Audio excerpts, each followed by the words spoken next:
amin'ny anaran'ny Ray sy ny Zanaka ary ny Fanahy Masina. Amen. Ho an'izay rehetra malalin'Andriamanitra sady vao antso ny masina, ho aminareo anie ny fahasoavana sy ny fiadanana avy amin'Andriamanitra Raintsika sy Jesoa Kristy Tompo. Amen.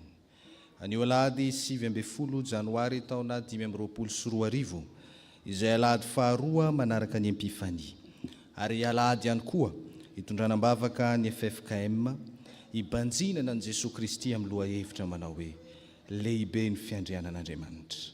Dia raintsika ny hira fanampiny voalohany.